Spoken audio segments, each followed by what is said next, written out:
You're not getting consistent clients because you have not sat down to really build your brand out.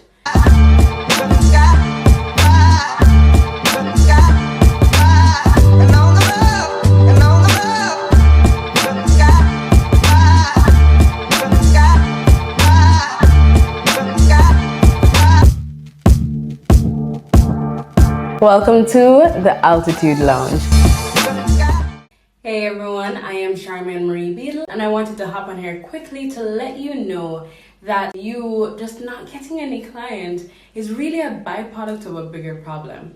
Now, in terms of working with my clients, I particularly help them to get in alignment with themselves so that they will be empowered to streamline their business and really attract loyal paying clients.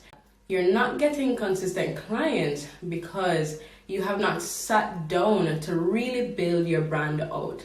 So I want to talk to you about the three main areas that you can use in terms of building your brand out so that you can start to attract those loyal paying clients. And I stress paying clients because, it's one thing to attract persons who will be willing to take advantage of your free offers, but it's another thing when somebody's ready to invest with you, right?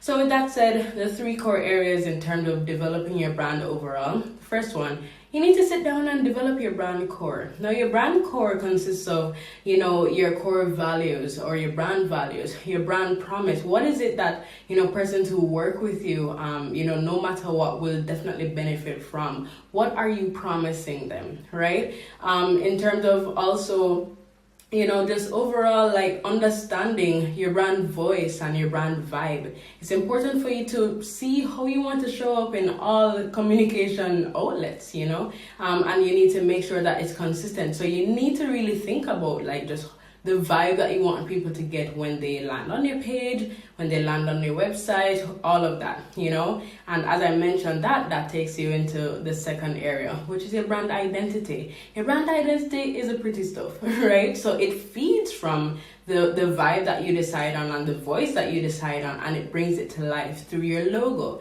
your colors, your fonts, your high quality images. All of that really come together to really form your brand identity. And of course, there's more, but just think about the pretty stuff. Think about the thing that people see and are able to easily identify and say, hey, this is associated with this particular brand, right? And then the final area now is actually your brand journey, So think about it in respect to your brand in action. How will your brand be moving forward? Which other brands will you be affiliated with or associating yourself with? Which positions, where will you be placing your brand? Will you be collaborating with specific individuals who are similar to you or in your industry or in another industry? How is your brand going to be moving forward so that it is seen as having a solid voice and a solid command of the information that people want to hear and the information that will help persons to move forward, right? So as you are sitting down to build out your brand because you are not getting consistent clients, I really want you to think about those three areas. And again, those three areas are your brand core, your brand identity, and your brand journey. All the best. The Altitude Lounge.